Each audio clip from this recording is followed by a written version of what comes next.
Palafins country. One last ride. What is going on, everybody? You have Tone here back with, after a little bit of a hiatus after the last draft league concluded for me in low tier mayhem. So truth be told, this is entirely new for me. I was actually just going to take a bit of a break after competing in low tier mayhem, but Owen reached out to me because someone had dropped from his tournament, and he reached out to me seeing if I was available, and me not wanting to turn a good friend down, I decided to take the spot. Little did I realize that I was getting myself into a tournament aspect of a draft league, as opposed to just a standard season, which is fine. It doesn't really change my my answer to him to joining or not. So what this is, OLR One Last Ride, is basically sort of a send-off tournament for Generation 9 as we get closer and closer to whenever Generation 10 comes out, especially with stuff like Pokemon ZA and Champions somewhere around the corner. So this is more of a tournament which is designed to send Gen 9 off on a positive note, which is cool. It gives coaches a chance to use their favorite Pokemon once more before, if they're not doing any more draft leagues afterwards, just taking a bit of a break. And I decided, why not test the waters a bit and see if I could try my hand in the tournament format, which obviously is different because you're only drafting 8 Pokemon, you're given less points to work with, and you have to compete in a battle pool to make it into a bracket stage for the overall, and compete in the brackets to make it to the championship and win that for the title of OLR champion. And you even get a good prize, you even get good monetary value prize for your efforts. So with that being said, I'm not really doing a draft analysis for what I ended up drafting because it really feels like a waste to spend an entire video on 8 Pokemon that I've mostly used a good bit in the past this generation, with the only exception would probably be Weavile. Weavile is probably the only Pokemon on my team that I have not used at least one time this generation. I think the last time I used Weavile was Generation 7. So yeah, it's been that long since I drafted Weavile. But overall, the team concept that I was going for with this draft was, so in terms of drafting, I had the last pick in my pool, and Palafin was available. So being I am the Miami Palafins, I took Palafin. Truth be told, I wasn't trying to take Palafin. I was actually trying to like coerce myself into taking Urshifu Rapid Strike, but my judgment got the better of me, and I took Palafin instead because when am I probably ever want to use Palafin again in draft league format? So we picked up Palafin, Iron Treads, and Necrozma. For anyone who remembers, I used his exact 3 Pokemon back in UNPL Season 4. This exact 3 Pokemon. And all 3 of them have been fantastic. Did well for me during that season. I think we went like 8-1 with that team. Weavile was here because I wanted something fast, I wanted a strong way of dealing with grass types, and I wanted mainly a good speed tier and a dark type for Necrozma. Sylveon and Dragalge gives me some sort of good defensive backbone with momentum, a dragon, something to deal with dragon types, a grounded poison for toxic spikes, and good overall special attackers in general. Mischievous is basically here because my team didn't have a ground resist, because if anyone knows me, I'm not really good at when it comes to drafting ground resist. I tend to neglect that a lot with my drafts.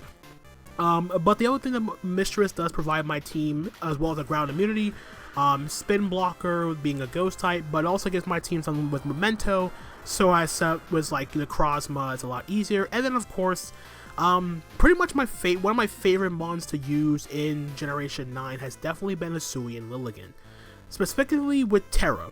This is like the 3rd time I think I'm using Terra, Hisui, and Lilligant, and every time I've brought Hisui and Lilligant, it has always put in work for me. The first time I tried it, I think it went like 15-0. And truth be told, if you're too afraid to miss, you should not draft the Pokemon. Plain and simple. If you're too afraid to miss to risk hustle, don't bother with Hisui and Lilligant. I'm willing to put my balls on the table and let the chips roll where they may. And Hisui and Lilligant is that mon. Granted, it's my ground resist, but it's also one of my Terra captains. Hisui and Lilligant is one of my Terra captains, as well as Necrozma. So that's the team we're rocking with for this tournament, and now we are going into the battle pools, and one of our opponents in our pool is Mountaih, who I have played twice and I have never beaten so far. Our games have been close, but I have just never gotten the best of Mountaih so far in our matchups. And his team for this tournament is very, very threatening. He has the Raging Bolt, which would be fine considering I have Iron Treads, but his Raging Bolt is a Terra captain, which pretty much invalidates Iron Treads as a suitable response to the Raging Bolt. And then he has the Deoxys Speed, which outspeeds my entire team, Quaquaval, which pretty much invalidates like Weavile to an extent. And even if I did bring Weavile, even stuff like Corviknight is actually really, really problematic for my team, because I didn't draft a Fire type or an Electric type, and I'm dealing with a Corviknight, which is, yeah, not really what I wanted to see. Corviknight on a team with no Fire or Electric type is like begging to get screwed over. And then, of course, he has Zarude, which, again, it's not the biggest issue, but it does outspeed my Palafin and can, like, put in a lot of work against my team. And of course we have Munchlax. We have our own little NFE thing going on here, and it's also another Terra captain.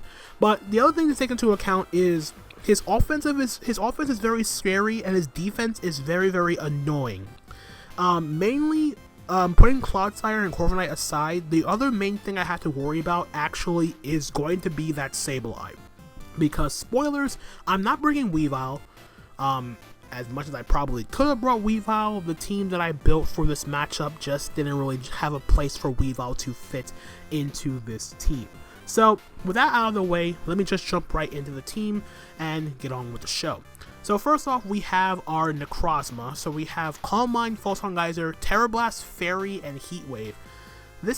I need all these moves specifically for all of his defensive backbone. I need Photon Geyser for Clodsire, I need Terra Blast Fairy for Sableye, and I need Heat Wave for Corviknight. Thankfully, it also hits everything else on his team for at least neutral damage. And like I said, Fairy is specifically for Sableye, and we are also running Mental Herb as well, specifically for Sableye, so I do not have to deal with, if I have to deal with Prankster Encore. I do want to go for Calm Mind as Sableye comes in, or Photon Geyser, and he Encores me into that move. I need Mental Herb to pop, so I then break out of the Encore, go for Terra Blast Fairy, knock that thing out. I have to respect Sableye in that regard. And then as for the investment, I'm bringing up Special Attack to guarantee, I believe it's either 2 KO or guarantee Oko a Fizz Def Corviknight. Yeah, I Oko Fizz Def Corviknight with Heat Wave at +1 after Stealth Rock. And then the rest is put into HP and defense to take hits better from stuff like the Quaquaval. Next up, we have our Sylveon here. This was originally Choice Spec Sylveon, but I changed it last minute to Pixie Plate just because I want to have the ability of Surprise in this case, because as you see my fourth move, we're rocking Quick Attack. Quick Attack won't really do much damage, but considering that 2 of his Pokemon are weak to Fairy, being the Quaquaval and the Zarude, if they're weakened enough, I can potentially surprise them with a Quick Attack KO. Will it come up? Doubtful, but it'll be funny if it does. Other than that though, this thing just meant to come in and do damage. This is also my way of trying to weaken his Corviknight. Less so the Clodsire, since this is never really meant to deal with Clodsire in the first place, but more so the Corviknight. So yeah, this is just ringing up speed to outspeed uninvested Corviknight, max special attack, rest, and HP. Then we have our heavy duty boots Dragalge, Sludge Bomb, Dragon Pulse, Thunderbolt, and Flip Turn, my other way of guaranteeing to weaken the Corviknight. And it's probably the best thing I have for the most part dealing with Corviknight. The 172 special attack investment with the Modest Nature lets me guarantee 2 KO physically defensive Corviknight with Thunderbolt. I have speed for uninvested Sableye, and the rest is put into HP and defense to guaranteed live a +1 adamant ice spinner from Quaquaval from full. Other than that, Dragology's job is similar to Sylveon's, just come in, do damage, give momentum a flip turn, and yeah, nothing much else to say in that regard. Next up is my protective pads, Hisui and Lilligant with dual stab and leaf blade in close combat, victory dance, and sleep powder. Sleep clause is still in effect, so I can put something to sleep on my opponent's field, but I can't just spam it like crazy. I can only put one Pokemon to sleep, and that's it. Other than that though, this set is fairly straightforward as it comes. I sleep powder an incoming Corviknight, protective pads to protect my Lilligant from being dealt with Rocky Helmet, and I'm Terra Dark again because I don't want to have to deal with the shenanigans that is Sableye. Other than that though, Leaf Blade plus close combat hits everything on my opponent's team for neutral damage as it is, and yeah, it's just a very straightforward set, nothing much else to say about Hisui and Lilligant. Now we have our Citrus Berry 4 attacks Palafin. This is designed to be my Quaquaval answer, quote unquote. Yeah, but aside from that though, the real thing, yeah, the main thing this Palafin's meant to do is deal with Quaquaval in a pinch. As for the investment, I have enough attack investment to guarantee to a KO a no bulk Zarude with Ice Punch, and the rest is just putting the HP and defense like I mentioned, because Quaquaval is actually a pretty big problem for my team.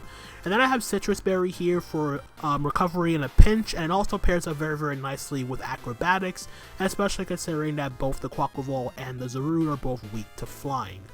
And then lastly, we have our Assault Vest Iron Treads. This probably won't be coming up much, if not at all, because of the fact that Iron Treads, while under normal circumstances Treads would deal with Raging Bolt, the fact that Raging Bolt can Terra means that even with me maxing out my defenses, I would still get 2 KO by Terra Blast, and for the most part I'm expecting Terra Water on the Raging Bolt anyway. This also can somewhat help with Deoxys, depending on if he's physical or if he's special, physical, mix, whatever the case may be, but I'm more so expecting like some sort of mixed variant of Deoxys, so if he goes for like Fire Punch or Superpower, there's nothing I can do about that. This isn't really meant to deal with Deoxys in that regard, but if I can somehow live a hit from Deoxys and he's not like super heavily invested, which he probably should be anyway, then Iron Treads can potentially do some damage with Earthquake. I also realized that now that my earlier investments from Necrozma makes no sense, because I forgot my Treads originally did have Stealth Rock, but because I made up Assault Vest, there's no rocks on this team whatsoever. So the previous investment on my Necrozma doesn't mean a damn thing. Oh well, regardless, this set is just overall here to remove hazards from Mountaih's field. If he gets a hazard Stealth Rock and Spike with Clodsire, potentially if I'm able to Rapid Spin, if he doesn't bring Sableye, or whittle me down with the Corviknight Rocky Helmet shenanigans. But yeah, that is it for the team, and with that out of the way, let's head on over to the battle. Alright guys, so unfortunately we have our battle here for a month against Mountaih for our battle pool for OLR.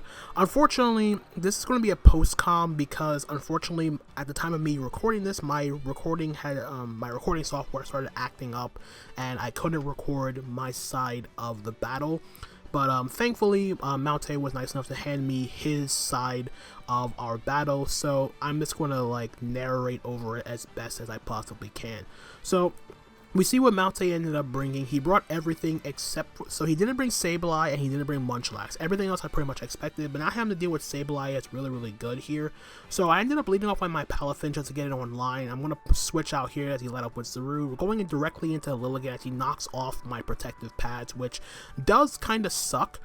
That I took so much damage so far on one of my win conditions so early on in the game, but at the same time though, I'm okay with this, as I'm gonna actually, I believe I went for Sleep Powder here, predicting him to go into Corviknight here on the close combat. So I'm close combating first, and then I believe afterwards I'm going to go.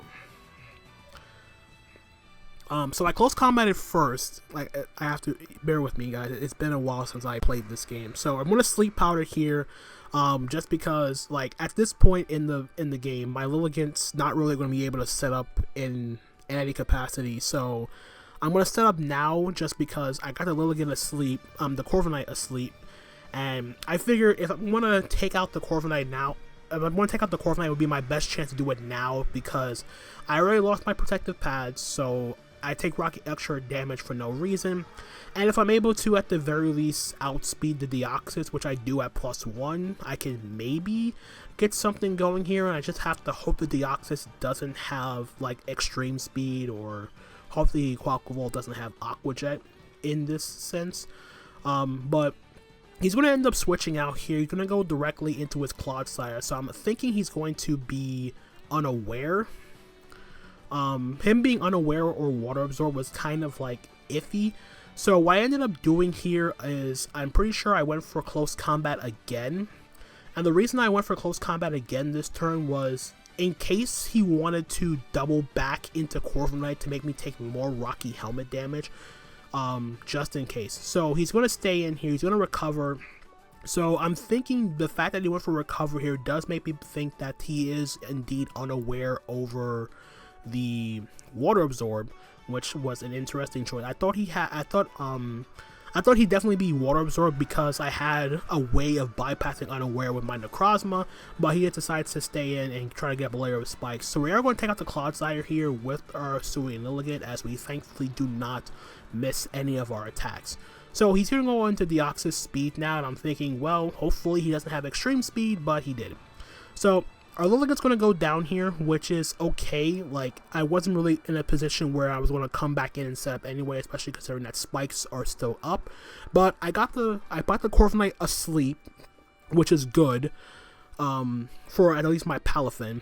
I'm going to go into Treads now and hope that he doesn't have a mean of, like, not killing me in one hit. And at the very least wanted to try to rapid spin away the spikes. But I think at this point I either went for try to rapid spin or I tried to Earthquake. But he's going to reveal superpower and actually knock me out, which makes sense. I didn't have any physical bulk invested on the Treads, and like I said, the Raging Bolt did in fact end up being Terra Water in this case. So Tread's role in this particular matchup was pretty limited, aside from trying to spin away the hazards, but he had superpower and he knocked me out anyway, so that was kind of a wasted turn right there. So I'm forced to go in my Necrozma now, which does kind of suck. But at the same time though, I still think I have a means of setting up at the late game with my Necrozma if I'm able to at the very least find an opportunity to call mine up. But considering what he has in the back, there's no real feasible way for me to actually realistically set up now, because like I said, he does have like the Zuru, which outspeeds me. Quaquaval is still an issue, but I desperately needed to at the very least Terra my Necrozma because I didn't really have a way of hitting Deoxys for good enough damage. So he's going to go into Zarude here. So I'm going to go to Terra. I'm going to Terrasilize into a Fairy type and go directly for the Terra Blast. And we're going to get off a massive hit on this Zarude. So then from here, I could have elected to stay in with my Necrozma here just to like knock it out. But as I mentioned before, I did have an opportunity to try to set up later on in the game with my Necrozma. So instead of just trying to stay in here, I'm going to preserve my Necrozma and I'm going directly out into my Dragalge, as didn't really need Dragalge that much to an extent.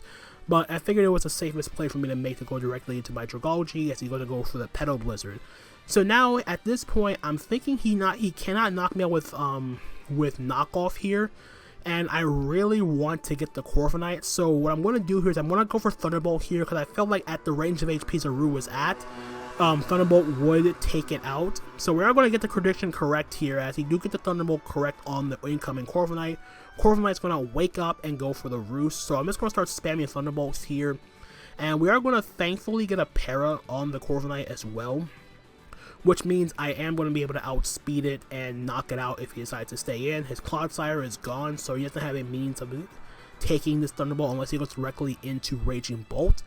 But I don't think he would want to risk Raging Bolt if I go randomly for a Dragon Pulse if I wanted to get crazy. But there was no reason for me to go for Dragon Pulse because I wanted to guarantee knock out the Corviknight, which we thankfully do. So the Corviknight goes down, which is great for my Palafin.